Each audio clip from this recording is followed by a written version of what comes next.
2023 wasn't a good year for the Carolina Panthers, but I'm trying to make 2024 a better one for myself. Get started on your resolutions with Factor so you're ready for the new year. Factor's ready-to-eat meal delivery takes the stress out of meal planning and sets you up for success in the new year. Skip the grocery stores, prep work, and cooking fatigue. Instead, get chef-crafted, dietitian-approved meals delivered right to your door. With over 35 meals to choose from per week, including keto options, calorie smart, vegan plus veggie, and more, plus over 55 weekly add-ons, you'll have a ton of nutritious and flavorful options to kickstart your resolutions. Skip that overpriced takeout trap. Factor is cheaper and way more delicious than takeout. Get chef-crafted, restaurant-quality meals delivered right to your door, and they're ready to heat and eat in just 2 minutes, which means more time for you. Head to factormeals.com/C350 and use the promo code C350 to get 50% off. That's code C350 at factormeals.com/C350 to get 50% off. Looking for a fun way to win up to 25 times your money this basketball season? Test your skills on Prize Picks, the most exciting way to play daily fantasy sports. Just select 2 or more players, pick more or less on their projected stats, and place your entry. You could turn $10 into $250. Right now, Prize Picks will match your first deposit up to $100. Just visit prizepicks.com/fan and use code FAN. That's code FAN at prizepicks.com/fan. Must be present in certain states. Visit prizepicks.com for restrictions and details. There you go. This is water to me. Yeah. I forgot to ask language. Should we keep it on the minimum or Nope. Doesn't matter. All right. Nope. I have a job and I don't give a shit. Like we just This is about having fun, bro. Cool. Yeah, because if Phillip Rivers gets brought up, my brother will drop some F-bombs. Fuck. Yeah. Oh, it's happening. It's happening. Here we go. In a world where Carolina Panthers fans have an insatiable thirst for Panthers news and opinions, only one podcast roars ferociously. It's the C3 Panthers Podcast. Yo, what's the deal, Panther fans? It's your boy, the Professor, a.k.a. Tony Dunn. It's the C3 Panthers Podcast, bringing you another scouting report. This week, we're scouting the Chargers. We got some fun guests tonight. We are with the Charger Chat podcast, fellas. Kyle and Kevin here tonight. We're going to be looking into the Panthers away game. They're going to L.A. They're 5-1 historically against the Chargers. We don't play them a lot, but when we do, we stomp them. No, I'm just kidding. It's football season, guys, and look, it's time to put a little cheddar on these games, make some cash. You do that by going to mybookie.ag, where you're going to get hooked up if you use the promo code OVERTIME. First-time deposits get up to $1,000 in bonus cash for using the promo code OVERTIME at mybookie.ag. Additionally, the Overtime Network, which the C3 podcast is part of, is ready to put some skin in the game for you guys too. They're going to take one listener from the network who goes and starts an account at MyBookie, and they're going to give that person $500. Now, how do you become eligible for this? You go to MyBookie, you make a deposit, you got to use the promo code OVERTIME, and then what you do is you take a screen grab of your deposit and you mail it to overtime at advertisecast.com, and they're going to pick one person at the end of September and send them $500 cash. And then you're going to take that cash and you make some money, or at least you're going to have some fun with it, right? So the Panthers are on the road against the Bucks. They're -9. I think the over's the play here personally. You can check out the Professor's picks if you want to get a little bit more insight on some plays this week. But go to mybookie.ag, use the promo code OVERTIME, have some fun, feel secure about it, make some loot. Overall, we have owned the series, though. Don't forget, folks, subscribe to the C3 Panthers podcast, smash the thumbs up button, be a part of the community. Chat. Look, we're here every Tuesday night, live 9 p.m., and we got lots of content coming to you. Kyle and Kevin, man, thanks a lot for your time tonight. Welcome to the C3 Panthers podcast. Man, thank you. And I want to say, just off the top, in the immortal words of my man, Forrest Gump, thanks for having us on your Panther Potty. I appreciate it. I prepared that. I've been wanting to use Oh my a Forrest Gump gosh. quote my entire life on our podcast, and it's never come up, and I finally had a reason to I use tell it. you, So it was thank you, Panthers It was a podcast. box of chocolates. I tell you that. It was a whole box of chocolate. That's a layup right there. Kyle, welcome to the podcast. You guys, Charger fans from San Diego, now spread all across the world, man. Welcome to the C3 Pants podcast. Yeah, thanks for having us on. We love talking. Any excuse that we have to get on here and talk about the Chargers, we're ready to take it. So thanks for having us on. Yeah, man. Yeah, man, is that so? What we do is every Tuesday night we come live 9 p.m. The number's 252-228-5098 if you haven't found it already, Panther fans. But the podcast has gotten incredibly long. Insufferably long. And so we have, is that we grind every gear that's possible. But what I've been trying to do is a little shorter form stuff. Tonight's show's mainly about the Chargers, but I like how you guys are ready to find out a little bit about Panthers too. So feel free to ask me all the questions you need. But we want to know about you guys. We get so focused on our own teams. We know every player on the freaking practice squad, it feels like. We have dissected every play. We yell at the coaches. Everything. But sometimes we become so intrinsically focused we forget to look outside. And that's what we want to know. We want to know about the LA Chargers. You guys are 1-1. We're on the road there. The Panthers are 0-2. I don't think they're as bad as Panther fans say. But the Chargers turned out to be better than I thought they were. It's a flip-flop of that to a certain degree. People thought we were going to be pretty bad, after that first week against Joe Burrow, and then we did what we did last week with a brand new quarterback. And, for our community, man, the sky's the limit for us right now. Like, even after the loss, I've never experienced such, excitement. So it was really an interesting week. It was incredible and surprising to me. Look, I'm a history teacher in my normal life. And I started this year trying to expand our content. It's called basically Picking with the Professor. I'm trying to beat Vegas, a history teacher who doesn't know anything about gambling, trying to win. I was 2-2 last week. One of the bets I was most confident about, though, however, was the Chiefs on the road against the Chargers. I did not know about this Justin Herbert mess. Neither did we. Holy cow. Tell me what happened. All of a sudden, I look up Justin Herbert's starting, throwing dimes. We have one of our guys who's on the podcast. He loves Justin Herbert. He was high on him. But just walk me through the events leading up to this game. Yeah, so he randomly popped up on our injury report on Friday. It was kind of out of the blue. Everyone was like, what's going on? He popped up on the injury report. And then all of a sudden, Sunday comes around when he was supposed to be active, ready to go. We come to kickoff. 10 starts trotting out on the field. Everyone was taken by surprise. There was excitement, some nervousness. But yeah, I thought, to be honest, when I saw him go on the field, I think along with a lot of our fans, we thought it was just like some package. We were trying to catch the Chiefs off balance. Off guard, run a couple plays and then get Tyrod back in there. And then, we were just as shocked as anyone else. The only thing that we knew is that he popped up on the injury report with a limited practice Friday. And that was the extent of it. So we were just as shocked.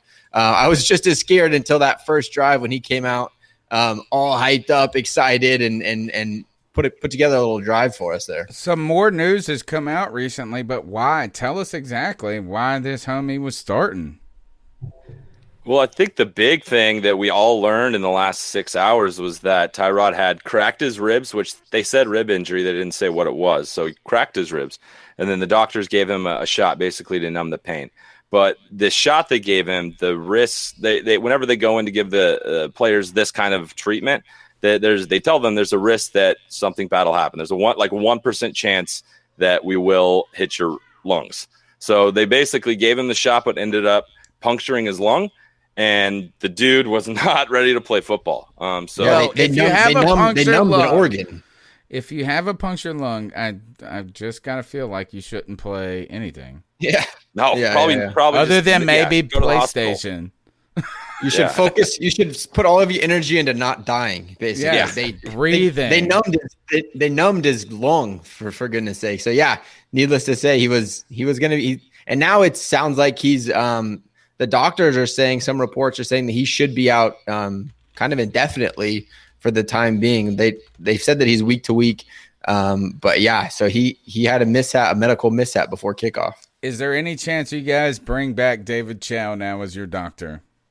Hell no. All done with David Chow. That's how I found out about this thing. Oh, tell me about that, because he is the pro football doc. Come on. There was always so much drama. I don't remember specifically. I just remember there being some stories about how he was a problem in San Diego for us and the amount of injuries we were having and the amount of mistreatments. Right. There was one story I remember about, I think it was Phillip Rivers going out, getting an IV before the game. And then as he was running out onto the field, he realized that the guy didn't take the IV out. So he was bleeding everywhere. The bag is dragging along. Dude, do your job. What are you doing? So pro football doc. I've talked with him, so I'm glad he was on my podcast before he started becoming bigger. But still, interesting. Yeah. All right. So Justin Herbert comes in at the 11th hour, and how much is this? I was surprised. I mean, obviously the Chargers offense was invigorated, right? It was something different than what we saw. And really, you guys have to be excited about Justin Herbert after that experience. But how much of this was the Chiefs not being prepared for Justin Herbert? Was there any of that involved? Was there a shock factor on their preparation side? I'm trying to figure out why you guys gave them so much fits, and obviously the answer is the defense. Yeah. Go ahead, Kev. I was going to say, yeah, I think that is what it is. We scored 20 points. It's not as if we went out there and hung up 40. So Herbert had a good game, absolutely. But it was our defense that really kept us in the game the whole time and gave the Chiefs fits. I mean, the big thing was time of possession for our offense, and most of that had to do with our running game, not as much to do with Justin. He did have a great game, threw for over 300 yards, pretty incredible, ran for a touchdown, threw for a touchdown.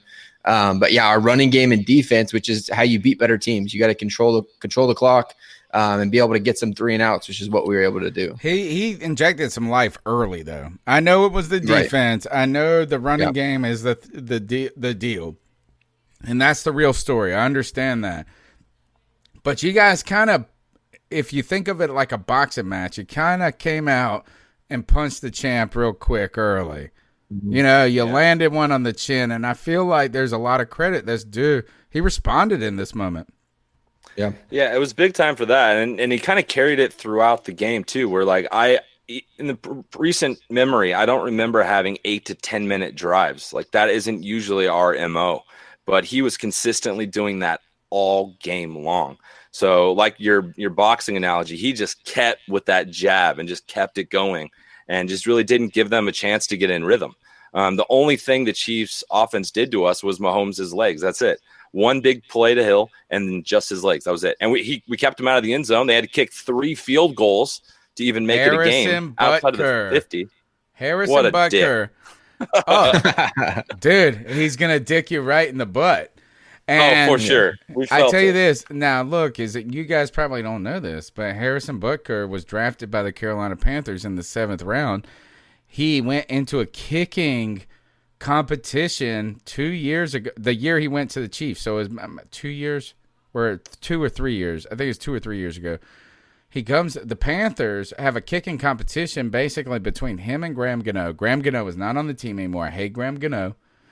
We chose, our management chose Graham Gano over Harrison Butker. He leaves. He immediately is picked up by the Chiefs and has started a sensational run. And he is a giant dick in a good way for me. I'm cheering for the dude. But he kicked that field goal, threw his arms up. My man's a champ, bro. Well, he did 3 58-yard field goals because he got iced twice. It's like he broke the franchise record 3 times in one game. in a row. Big D Harrison Butker. It's crazy, man. It's the kicking woes thing. We felt the same thing where we've had guys that sucked for us go other places and are great. Yeah. So it's just Young He Hoku- didn't Young suck for us. Hoku right now. We just misidentified talent. He didn't suck for us. It's just they didn't have the balls to pick the Butker. Yeah, pick the crazy. rook. No, for sure. It was crazy. But all right, so y'all's defense is really the story. Actually, no, it's not just the story. There's two stories to the Chargers from what I am an outsider. You guys are the insiders. I'm the outsider. I see two stories. Defense, badass. Derwin James, my favorite player who has not played football. And your running game is legit. So talk to me about, let's start with the defense. How good are you guys? Kyle's our D coordinator, so go ahead, Kyle. Yeah, so a lot of our defense, obviously, in the NFL nowadays stems from your pass rush. And I think we have two of the top 10 pass rushers in the league with Melvin Ingram and Joey Bosa. But the surprise of the season so far has been our pass rush up the middle. We brought in Linval Joseph from Minnesota. And also Jerry Tillery, our first-round draft pick of last year, has come on the scene hot this year. Got a sack in week 1. He's been getting a lot of QB pressures. So that has been what's led our defense, because we do have we obviously with Derwin James going down, Desmond King right now, another one of our strong safety kind of nickel corners. He's had a little bit of drama right now with the coaching staff wanting more play. But overall, we're just solid in a lot of spots. How good would you be if you had Derwin James though? Insane. I couldn't explain it. Couldn't explain. He's so good. Thing about that's the problem. Yeah. He's so good. I hate to see it, but I go on a radio spot every Friday. First of all, I held up the ECU because Linval Joseph went to ECU. He's my dude. I love that guy. You're gonna love him. You're gonna love him, and you're even getting him in the back end. So if you love him that much, you could imagine how much the Vikings love him. But I go on this weekly radio spot on just my buddy radio show. He's been doing it. It's great. We have fun. And he asked me this. He said, if you could buy one jersey of a player that wasn't on your team that's active, that was the key, because I got some other names of unactive or inactive old guys. Who would it be? I said Derwin James. And he's the greatest player that doesn't play, though. It's so sad. Yeah. He is amazing. You guys would be phenomenal with it. You love Linval Joseph, don't you? Yeah, he's that. Yeah. It's just that non-flashy piece of the defense that every team needs. That nose tackle that can take up 2 blocks and can get pushed when it comes to pass rush time. He's fast. East to west, he is fast. He makes the guys that get paid stars. Yeah, that's what it is. Your edge guys would not. I won't say your edge guys won't be, but I would. My guess is this, and I'm not an X and O guy, but without that, those guys have to win incredibly. He makes their lives so much easier. And I will say this: look, as an East Carolina grad, I'm an alumni. I live in the town. We've had David Garrard. We've had Jeff Blake. We've had Chris Johnson, CK2000. We've had we are not the biggest school, but we produce some damn pros. I think Linval Joseph, though, if he wasn't a D tackle, may be one of our greatest, period, to go in the pros. It's just not the sexy position. Right. Well, and he's, like you said, he's making everyone around him look sexier, because you look at what kind of pressures, like Joey Bosa right now, they had a stat. I think he has 17 pressures on the quarterback. The closest person to him right now in the AFC has say that one 8. more time. 17 quarterback pressures in 2 games. Can I tell you one stat about the Panthers as you say that? We do not have a single sack this season. And I think we have only had 1 QB knockdown. Shit. Through 2 games. Wow. So say it one more time. But I'm also pumped 17 pressures by one 17. person through 2 games? 2 games, 17, a sack, goodness. like 6 hurries. Like, so here's the thing. If you want to look at like what you guys need to be worried about, in my opinion, is our front 4. Because we don't need to blitz. That's what we've seen the first 2 weeks. There's no blitzing. And now we got Chris Harris from the Broncos, and we got all these guys that can drop back and cover everybody. And you tell us I want to hear about your boy McCaffrey, because I have him on 2 fantasy leagues. He's out. So I was bummed about that. But, like, what is that going to do to your guys' offense? Well, one thing I think it will do this is obviously it ruins our offense in one way, is that we have the best running back in the league. He is the best running back in the NFL right now. Can't argue that. Yeah. And I mean, like, yeah, we can quibble about different things and stuff, but he's complete. Here's the first thing. It's his first injury. His first injury in his career so far. That stinks. The other thing is it's a high ankle sprain from we have not heard a lot about it. We just know this is he sprained it. It didn't look bad. All of a sudden he's on the sideline. They take him out. He had run a touchdown after it. And then all of a sudden they're not letting him in the game, which I think is smart by the Panthers. But they've shut him down. They've put him on IR. They said the Panthers have said this is that this is rebuild. We're rebuild, and we paid Christian McCaffrey. He is our workhorse. There's no sense in hurting him more. We know a player that is a dog. We've had dog players before, and what I mean by that is Cam Newton will go play through injuries. Christian McCaffrey will go out there. He will make himself worse. So we've shut him down. It's going to hurt us. In some ways, though, I think it's a blessing in disguise for Panther fans. Number one, we're kind of, even though we're in a rebuild mode, and we actually are very competitive. We're far better than people, even Panther fans, give us credit for. We're kind of in a tank mode. So why ruin your running back? Why doing this is when I say blessing in disguise, one, you take miles off the tires, right? Is you're sidelining the guy, you're letting him get healthy and this and that. Two, I think it's going to force us to diversify our offense in a way. Yeah. To learn a little bit more about our team and create some question marks for the other team. I don't think we're going to be better without Christian McCaffrey. That is not my proposition. But I do think my secret suspicion, Curtis Samuel all of a sudden is a running back. He's a wide receiver. He's from Ohio State.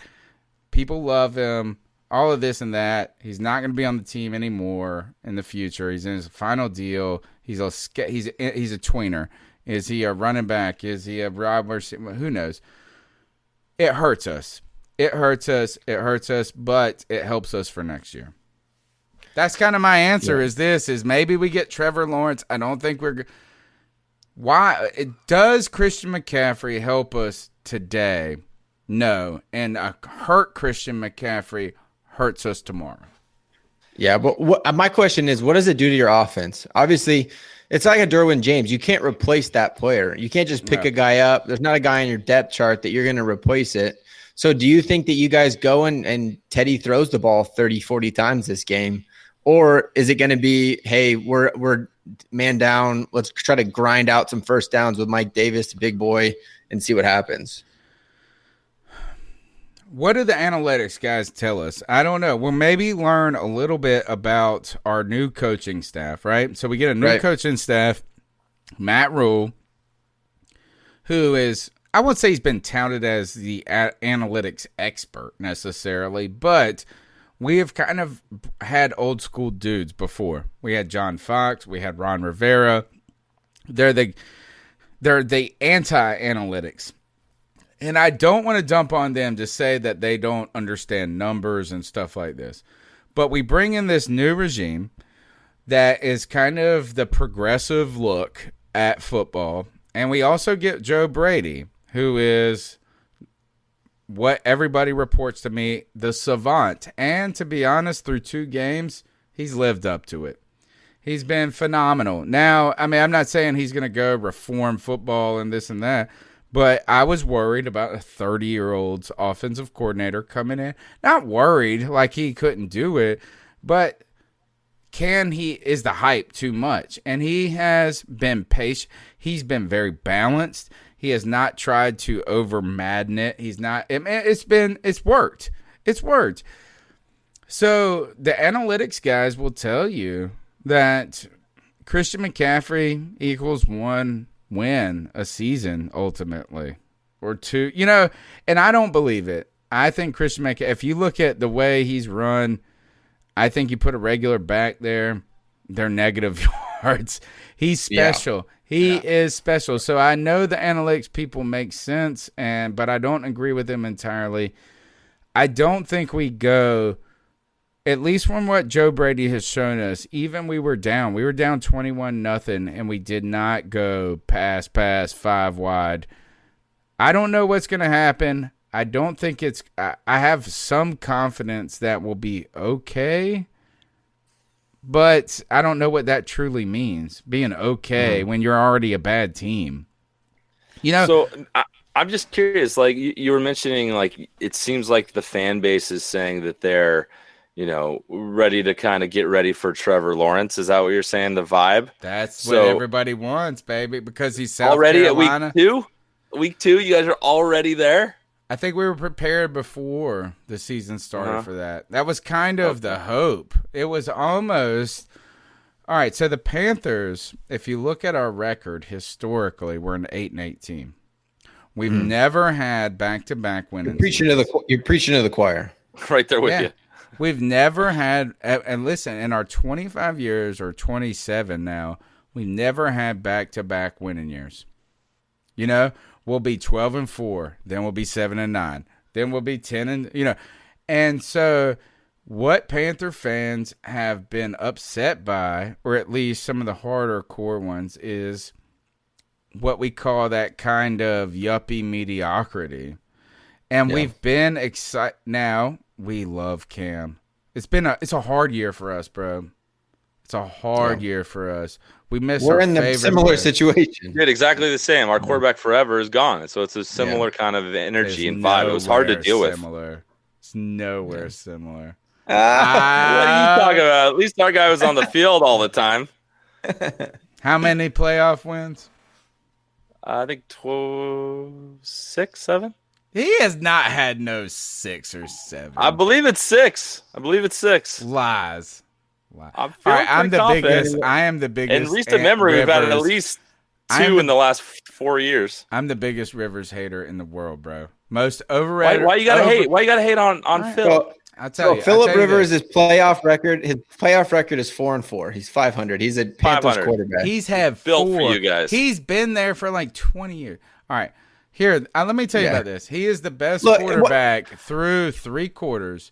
And then every fourth quarter I've ever seen in my life, and I'm Catholic, bro.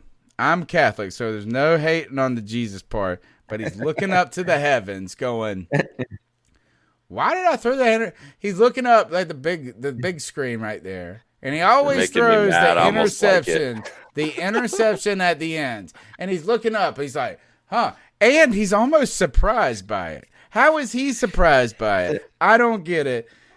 The fandom behind Philip Rivers has nothing to do with statistics. It has nothing to do with performance.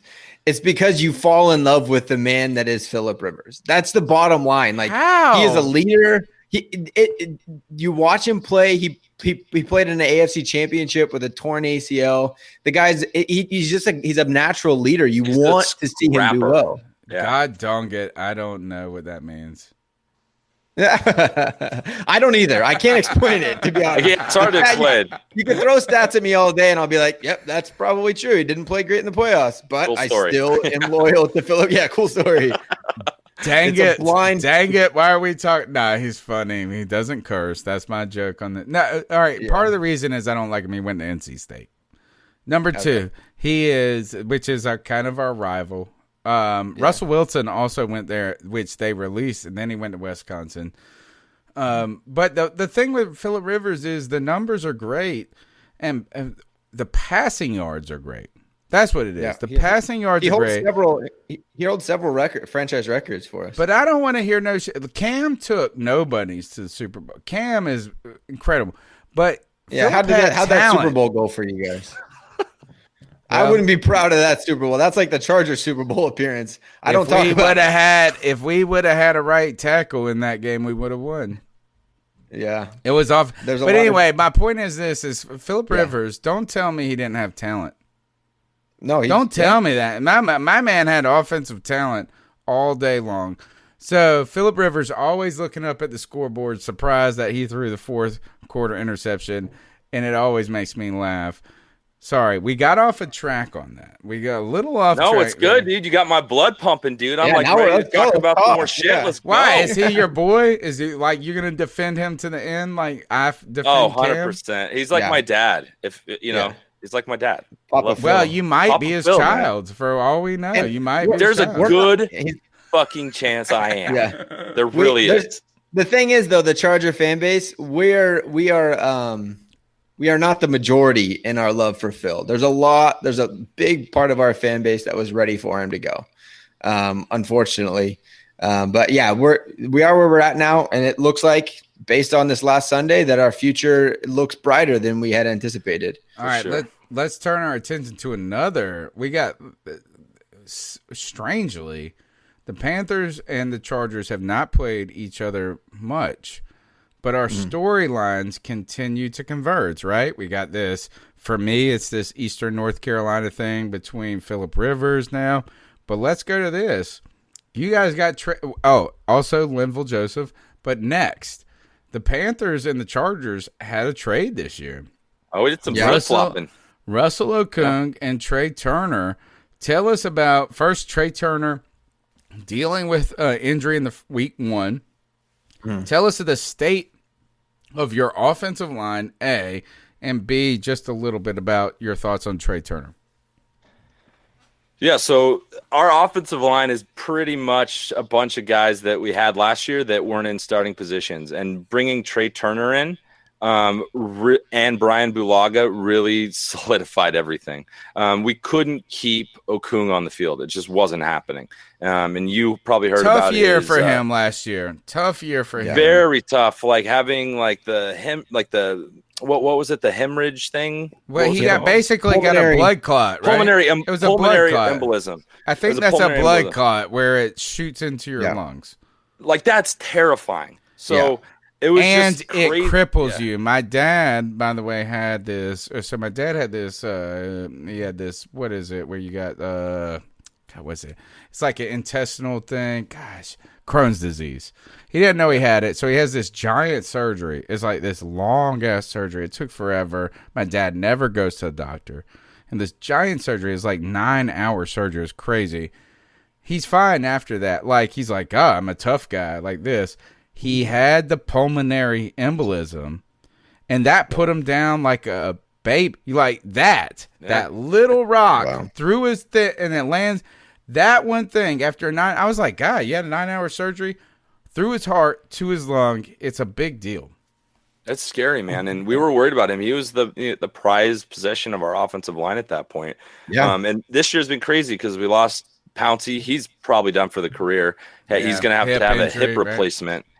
So, what's happened, though, is our left tackle that played all last year, Sam Tevi, because of our new offensive line coach, Campen, who came from basically a storied career with the Green Bay Packers, with Brian Bulaga coming with him. Right. It's totally changed the dynamic. And the big thing is we no longer have Phil standing in the pocket, having to, where he's Statue. We got to now these guys, our quarterbacks can take some of the pressure off some of these guys. So, we'll see more as it goes on, but Trey Turner, I love him. Like, I'm really excited with his power, and the amount of times we ran to the right side last game has a lot to do with the fact that he's starting. So, it seemed like I think it was an ankle thing, or a slight knee thing.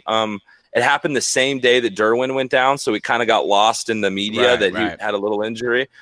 So that's kind of where it ended with him. But it feels like if we lost Brian Bulaga all game last game, and he's day to day, so he'll probably be back this week from all accounts. So we're gonna have our starting team, and so I think our offensive line is gonna be solid. We put up 180 rushing on KC last week, so they're doing something right. The new coach, I got to give him a lot of credit. Let's talk about those running backs. I mean, Anthony Lynn being the coach, a former running back, if I'm not mistaken, likes to Super Bowl winning. Yeah, the guy wants to run the ball. He wants to win with defense.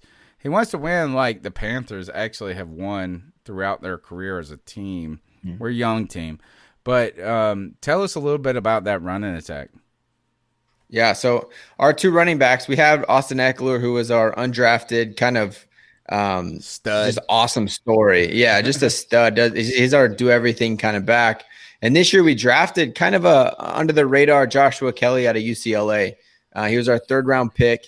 I mean, he just wasn't I watched a lot of college football and he just wasn't covered a lot. UCLA was kind of crappy season. He was a junior college transfer. So he's kind of been a grinder throughout his college career. He came in and man, they are so, I thought it was going to be a little bit more of a power back versus a little bit of a scat back with Eckler, but they're very similar. It's almost like you get a fresh guy doing the same similar role every play. Because when one comes, that's a difficult thing is there's no probability when one backs in. Last year when Melvin Gordon was in, you know what's coming. You know what it's going to be. You're going to get a run play. It's going to be downhill. There's not a whole lot of dynamic playmaker ability. Why is With he Josh, not a better pass? Why is that? He seems like he should be the complete guy. Melvin Gordon? Yeah. I don't know. He's just not good, and he fumbles the ball every 5 seconds. All the time and on as many goal lines as possible. So yeah. But we're not talking about him. That was just a comparison. Right. But Josh Kelly and Austin Eckler they have very similar skill sets. So there's not hey, let's look at the stats when he's in, what play do they run? They're very interchangeable. So it's been really fun to watch. And Kelly's had their stats now are very similar as well. I think Eckler's run for like 160 over 2 games and Kelly's 120. So they're very, very interchangeable. So they've been exciting to watch. And there's been several times they get hit in the backfield. They're spinning out of tackles, getting yards after contact. They're very dynamic backs for sure. And I think one of the least the Chargers in general are very under publicized team, but they don't get the credit for what they do for sure. Well, I mean, to be fair, is that it's early, right? Yep. And they don't get credit because, in the past, did they truly deserve a lot of credit at this point? It seemed like, and this is actually a good segue because we've talked about this defense that's the linchpin of the team.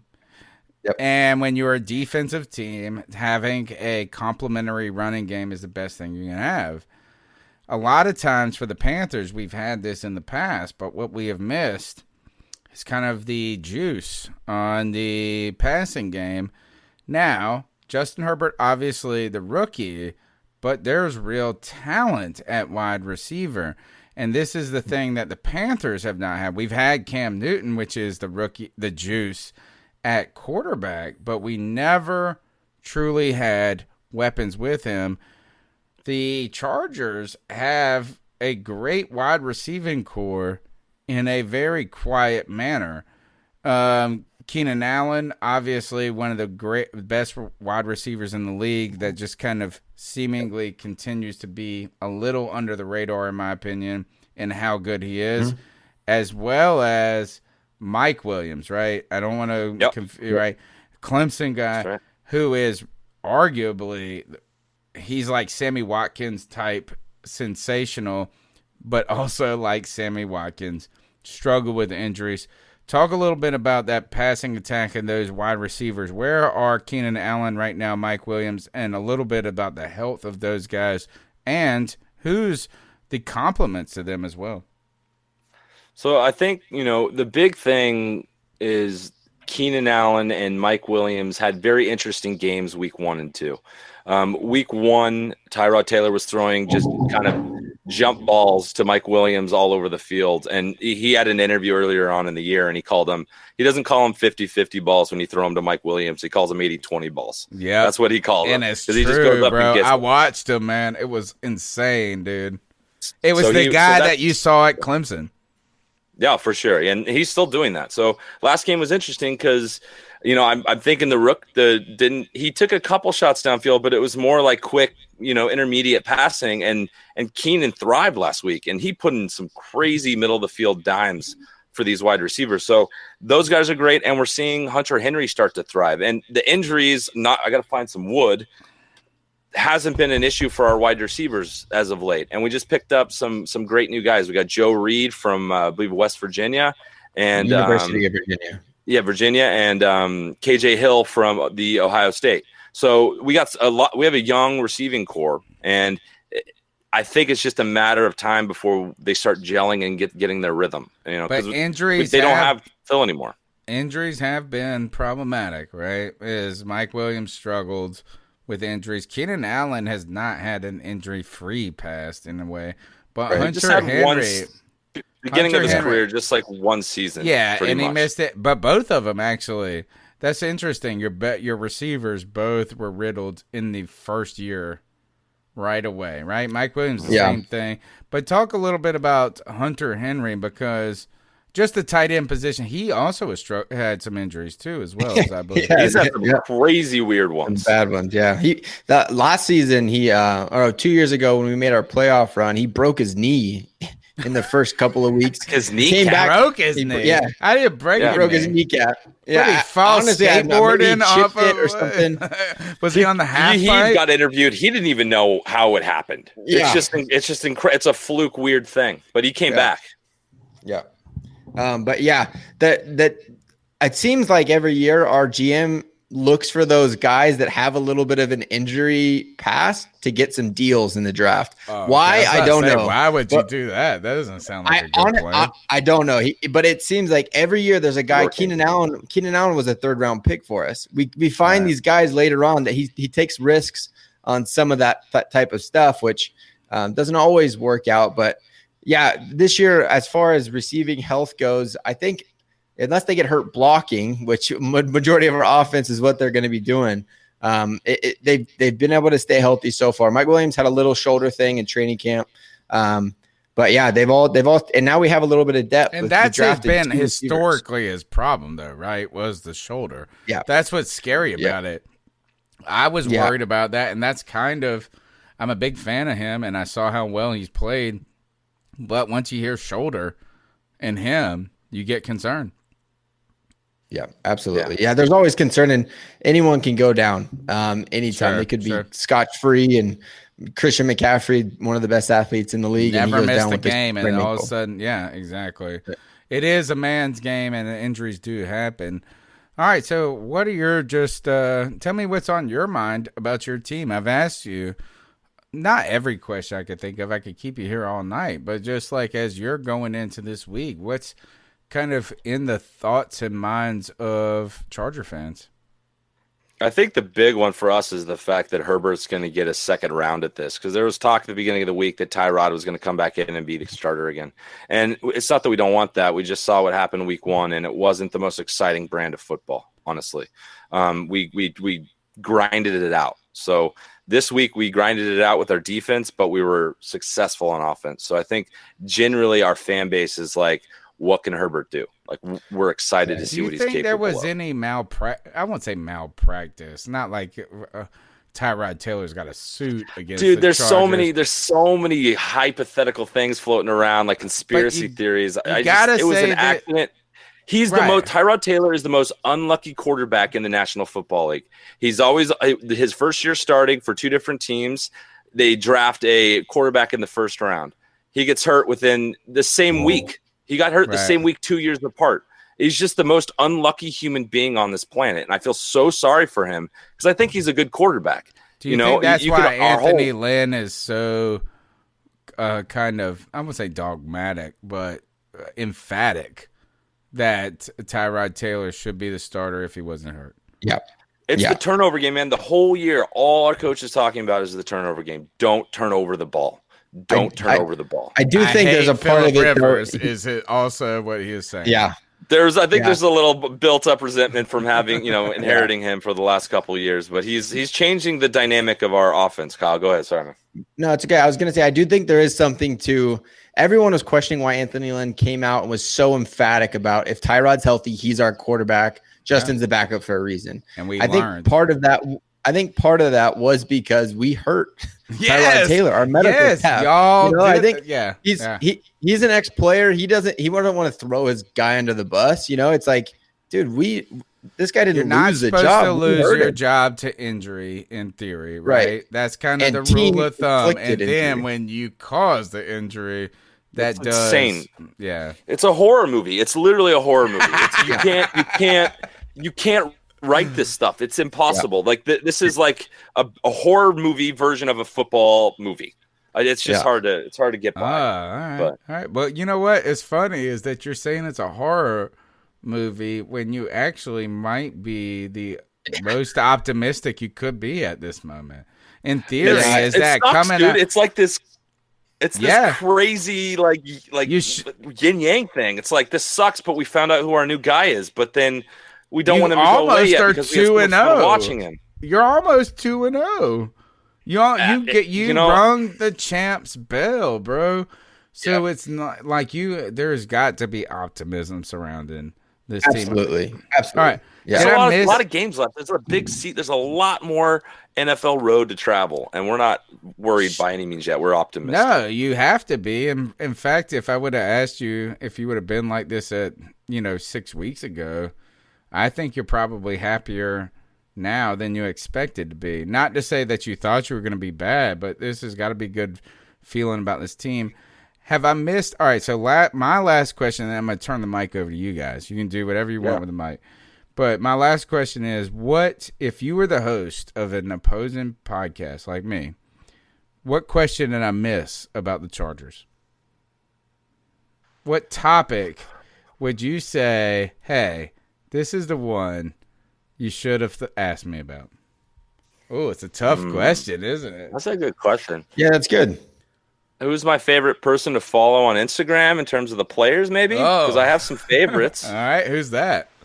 I'm gonna have to go. I'm with, not on Instagram. That shows you how old I am. I mean, I am. That's where but I get don't all my do it. The players are unfiltered there. That's where we're getting all the stuff. So there's some good guys on there. I think Derwin James is my favorite. Like he's just very. Give me his He's jersey. just funny. He's a good guy. I want a Derwin James jersey, but I'm scared that he's not going to play a lot in the NFL. What's the question I missed? Is it about special teams? Is it about who is it? I think one of the things that we as a fan base are still understanding is our new offense in general. It's completely different.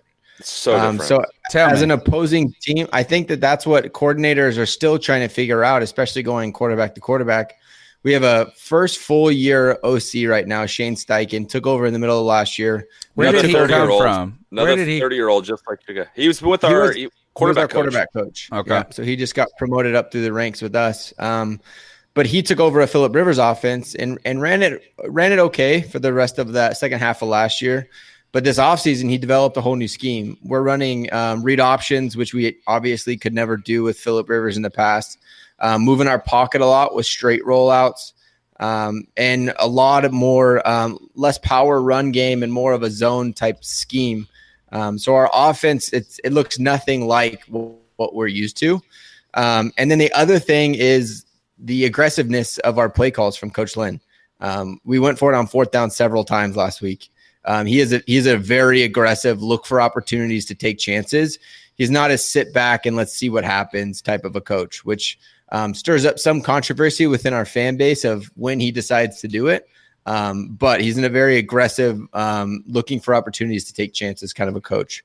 So those are the two things that I think that the Panther fans should be aware of coming into the thing. So this is why Kyle is on our podcast, because I give you a stupid answer like Instagram shit, and Kyle gives you like proper football coach breakdown. So Don't worry. this is why he's my little brother, but I will give him that he is the quality when it comes to football information. You were just killing time so I could think of a real answer. So I appreciate it. Exactly. See, That's what I you're got. lucky. Set you up, bro. Yeah, that's Love that exactly shit. right. You gave Kyle time to think while you had to think on the fly. Here's a question from one person in the chat room. They asked this, is the Chargers, did they get just a new stadium? And what he means by this, I had to read the question several times to figure it out.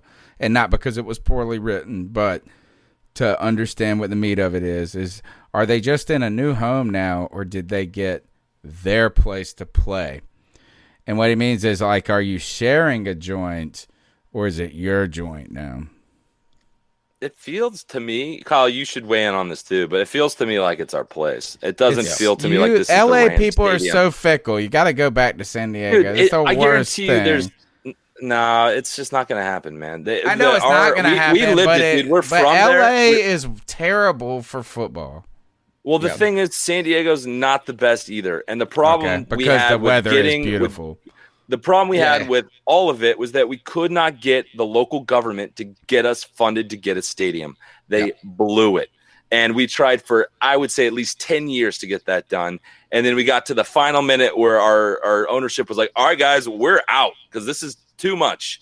And they like tried to scramble and make it a PR thing like we were leaving them. But it was a 10-year process. And this is where it is now. And I'm loving this right now because there were a lot of salties from a lot of bad years of being a San Diego Chargers fan. We're getting a new breed of fan now. We're getting young kids are talking to us. There's a whole new group of people coming and jumping on board with us. So that's what we need. Everyone, the big joke is that we don't have a fan base and we're going to get overwhelmed by other fans. Yeah, we are until we start building 50 million Los Angelians, right? Or whatever it is. It's all 90-minute drive. But the ratings this last weekend, as far as who was watching what, we outrated the Laker game, we outrated the Rams game, we outrated the Emmys. So people are interested, whether it was from Hard Knocks or whatnot. But people are interested in Charger football, and we were playing the Chiefs. But I think it is our home. I think you could see it in. Go ahead. No, keep going. No, I'm sorry to interrupt. You were hitting your sweet spot, bro. That's okay. I was saying, I think that you watch the energy that our team played with last week. They feel like it's their home. They came out ready to fire away. When we were playing at whatever they call it now, Home Depot Stadium, the soccer stadium, whatever it was called, that you could just tell, like, we just didn't like playing there. There was only 30,000 seats, so the opposing team wants to come to LA for their one road game. So they all come to LA, and then we were overwhelmed by people. Tickets cost was insane to go to those games because there were so few seats. So it's hard to maintain. You can't get guys that really want to go to the game but can't afford it. Sorry, Kyle. Yeah. No, that's okay. So, I think that we did find our home. I think that's the way that the players feel for sure. I like that. And you know what? Is a good question. You guys had good answers. Just to follow up on it, are they allowing people in the stadium there, or is it no fans right now? Man, Southern California in general, like everything in California is on no fun. No fun shutdown in California. No fun shutdown. All right, so I'm from the Southeast, and it's like we are the opposite. But actually, our governor's not that way, but the people are that way. When do you want to? Do you want to go? Are you guys going to make when they open it up? Are you ready to go to a game? We already had tickets ready to go for 2 of the games, and we just nice. They refunded us. And our podcast all over the country. I'm in Missouri for work, pulled me out to Missouri. Our other co-host is in Idaho, and we were all going to fly in and meet in LA and go to our new stadium, but that's just going to have to wait. All right, the mic's y'all's now. I have a question because the big thing that I want to know about, I feel confident about a lot of areas on our team. I want to know what's up with your secondary because I never watch Panther games. I just never see them. Sure. So can you kind of break us down on what the Panthers secondary is like? All right, it's terrible. And when I say terrible is that first we have a bunch of no names. We've let go. We don't have any guys that we've tried to build around. The number one corner right now is Dante Jackson, who is a third-year player out of LSU. Don't quote. I'm pretty sure it's LSU. Somewhere around. He is 5'9". He weighs 178 pounds, soaking wet. He runs like the wind. Slightly undisciplined, actually largely undisciplined. Instinctual player, pretty good. But he just, no matter his speed and all of this, he's not going to be able to match up with big boys that can run just as fast. I mean, he'll be there. He'll be there. But if somebody can run close as to your speed and they're 4 inches taller than you and 50 pounds or 40 pounds more than you, really, I mean, that's what it feels like. You can't build around a midget. He is the only guy. We got Justin Burris, who is a safety out of Cleveland, who played 10 games. We don't know much about him. We've got Trey Boston, who was originally drafted by the Panthers. Oh, wait a second. We had- He was the Charger. You've heard we this had name. Trey Boston for a hot minute. Yeah, I remember that name. So Trey Boston can't tackle. That's his problem. He's kind of a ball hawk. He's when I won't say a ball hawk. He's not a ball hawk. Like he's just like this guy that can snag everything. What he is he's a guy that can play well when other guys are good around him.